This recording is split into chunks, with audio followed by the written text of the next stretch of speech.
Hello students, today we are going to learn about the ninth science chapter first laws of motion.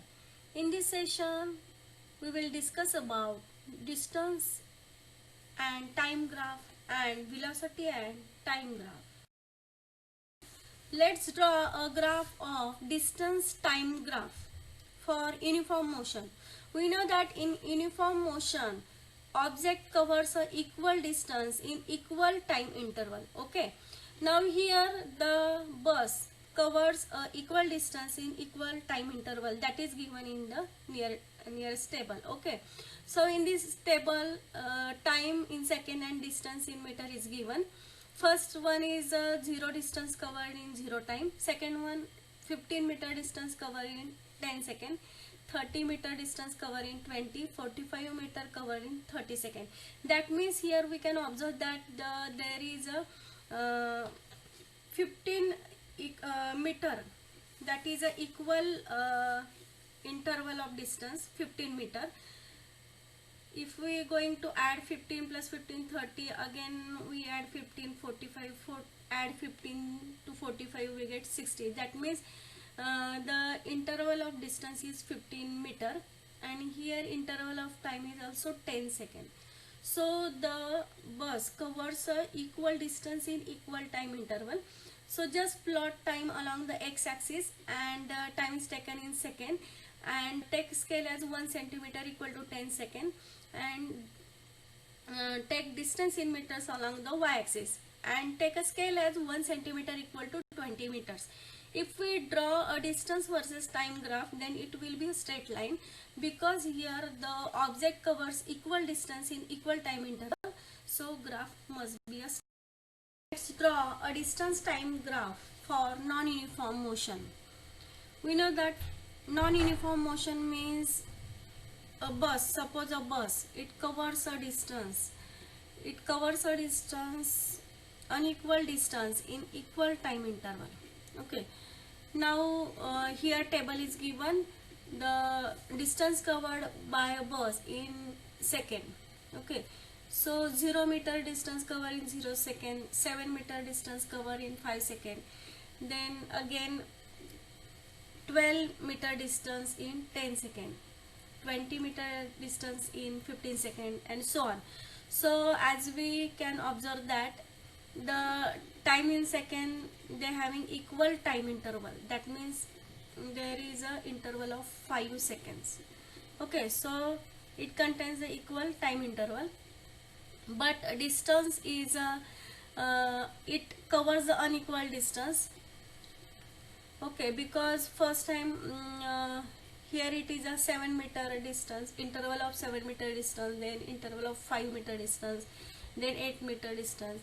So it covers unequal distances. So how to draw a graph of distance and time? So take a time along the x-axis in second and distance in meter along the y-axis and taking a scale of 1 centimeter equal to 5 second on x-axis. So take 5, 10, 15, 20, 25, 30, 35, so on. And on y-axis take a scale as 1 centimeter equal to 10 meter distance. So if we plot these points 0, 0, 5, 7, 10, 12, 15, 20, 20, 30, so on, then we will get a graph. It is a curve graph, it is not a straight line graph. Okay, about velocity time graph for uniform velocity. Now velocity is uniform means a train, suppose a train is moving with a uniform velocity 60 km per hour for 5 hours. That means it moves with a constant velocity 60 km per hour for each hour. Okay, that means it having a constant velocity 60 km per hour. So here velocity of a bus in equal intervals of time we are taking. Now let us draw a graph of velocity versus time. Take a time in hours along the x-axis as a 1 hour, 2 hour, 3, 4, 5, 6 hour, so on. And on y-axis take a velocity in kilometer per hour and take a scale as 1 centimeter equal to 10 kilometer per hour. As we draw a graph, it is a straight line graph and it is a parallel to the x-axis, because here velocity train is moving with a constant velocity. So this graph is a straight line and parallel to the x-axis. Let's know about velocity time graph for uniform acceleration. Okay. Now here take the changes in the velocity of a car in specific time intervals, and that is given in a following table. For example, time and velocity is given. Time is given in second as 0, 5, 10, 15, 20, etc. And velocity in 5 second given is 8 meter per second, in 10 seconds 16 meter per second, and 24 meters per second, and so on. That means here you can observe that the time intervals are equal. There is a gap of 5 seconds.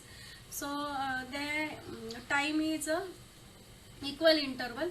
Also velocity, it also equal interval of velocity is here, because the velocity is increases by 8 meter per second. Okay, so here the velocity changes by an equal amount.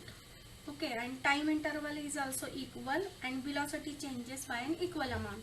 So let us draw an velocity time graph. Take a time along x-axis, velocity meter per second along y-axis, and scale on x-axis as 1 centimeter equal to 5 seconds, on y-axis 1 centimeter equal to 8 meter per second.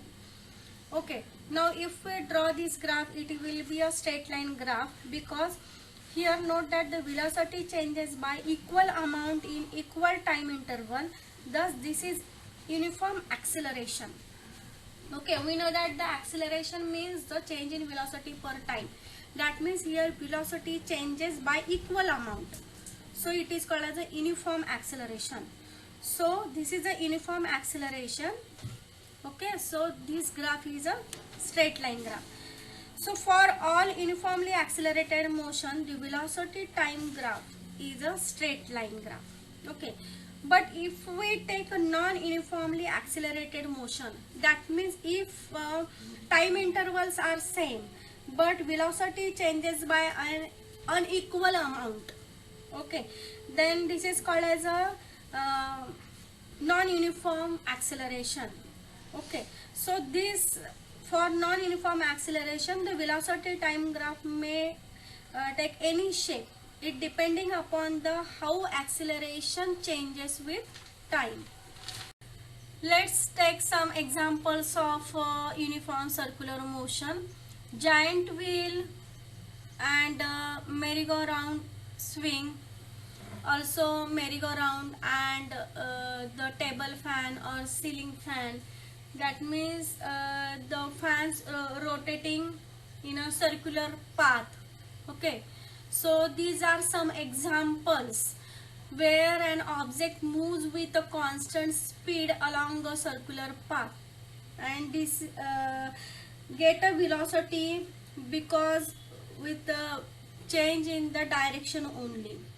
So it is in accelerated motion. So we can define a uniform circular motion as when an object moves with a constant speed along a circular path, the motion is called as a uniform circular motion. So you can just collect the many examples from day-to-day life, examples of a uniform circular motion. We just seen that the uniform circular motion and collected many examples of uniform circular motion. Now let us determine the direction of velocity in uniform circular motion. Here is, I am taking one example. Suppose a string is in our hand and ball is attached to the one end of the string, and we have to just give the rotation to that string. Then it will rotate in uniform circular motion. The force is directed towards the center. Actually centripetal force is acting on that ball. Centripetal force means center seeking force, which is attract towards the center. But you can just observe that the velocity of that ball is in the direction of the tangent to that circle. So we can take many examples of this circular motion. because if we take suppose a rotating disc, if we rotate that rotating disc and put a coin on that rotating disc, then after if the coin, if we place a coin at a different points along the edge of that rotating disc, then we can observe that the coin is thrown off, and it is thrown off in the direction of the tangent, okay, which is perpendicular to the radius of the disc. So we can just observe that how the velocity of the object in circular motion, it is a tangent which is a perpendicular to the radius of the circle.